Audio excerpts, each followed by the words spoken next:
He is, if nothing else, predictable. What we're focused on are the hateful policies. We cannot allow these hateful actions by the president to distract us from the critical work to hold this administration accountable. Weak minds and leaders challenge loyalty to our country in order to avoid challenging and debating the policy. It is time for us to stop allowing this president to make a mockery out of our Constitution.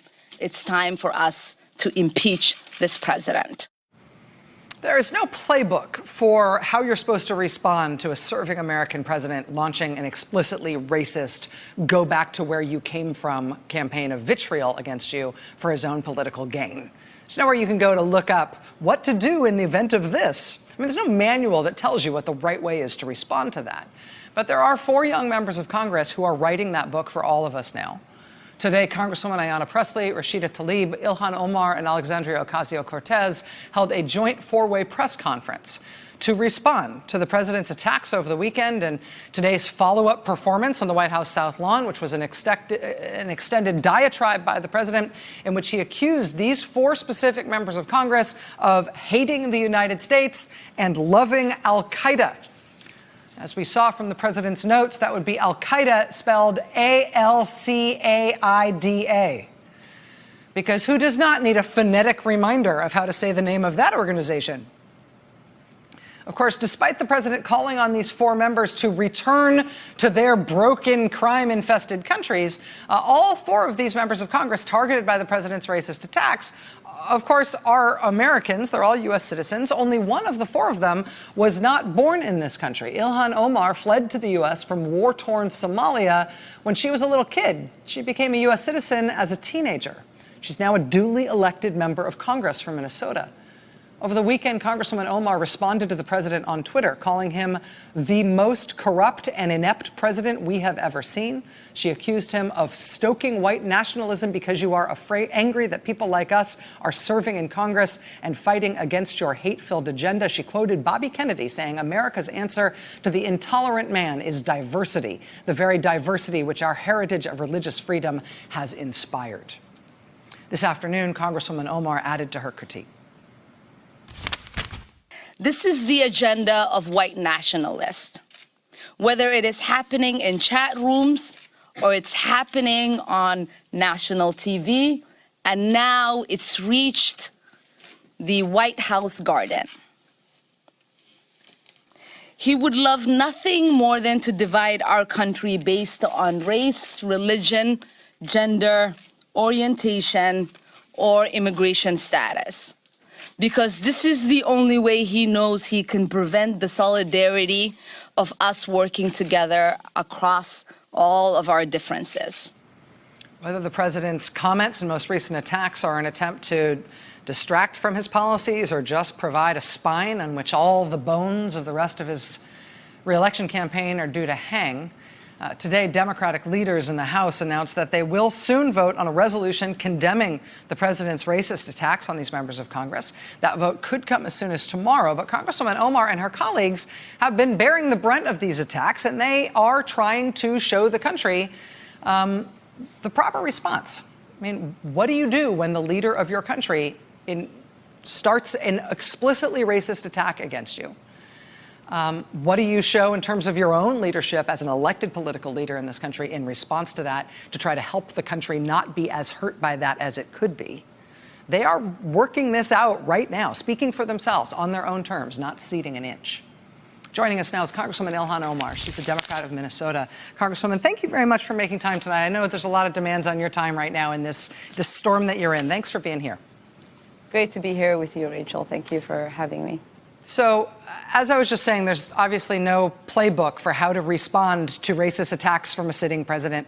How have you gone about formulating your response, figuring out the right way for you to absorb these attacks from the president and to talk to the country in the way that you have ever since this started?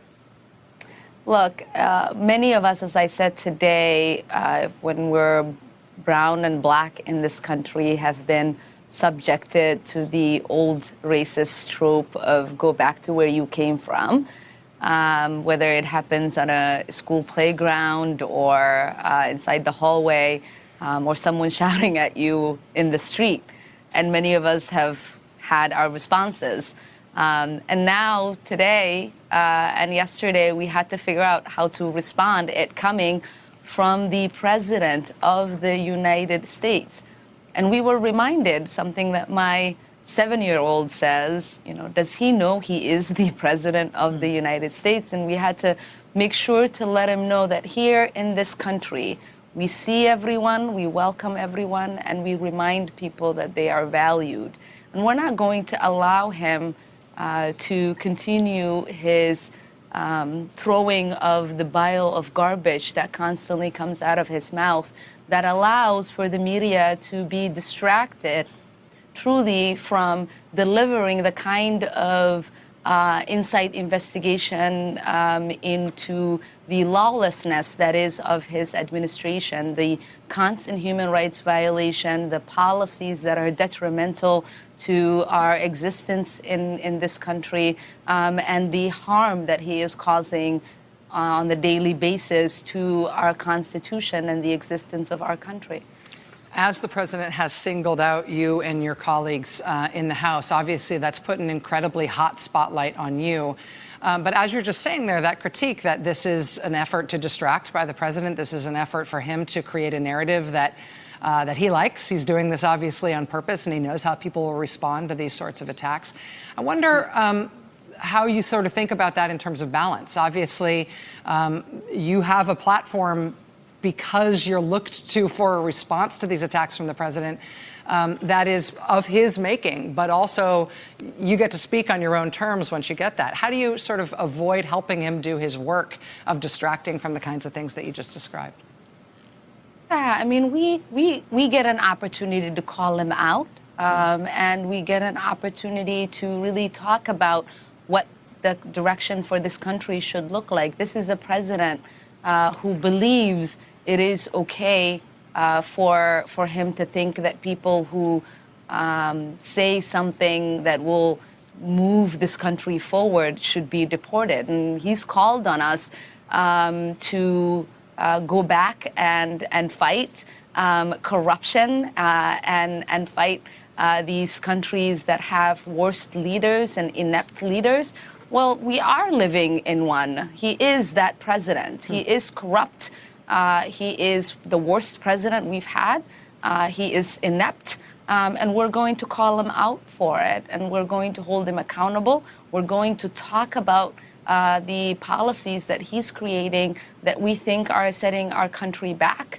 And we're going to make sure that not do we only resist to him, but that we insist on furthering policies that are going to guarantee health care for people, that are going to provide the proper education that they need, that is going to make sure that they are not forever shackled with student debt, that's going to provide the kind of housing that is proper, that's going to take care of our veterans, our disabled, and our most vulnerable, which is our children, our elderly.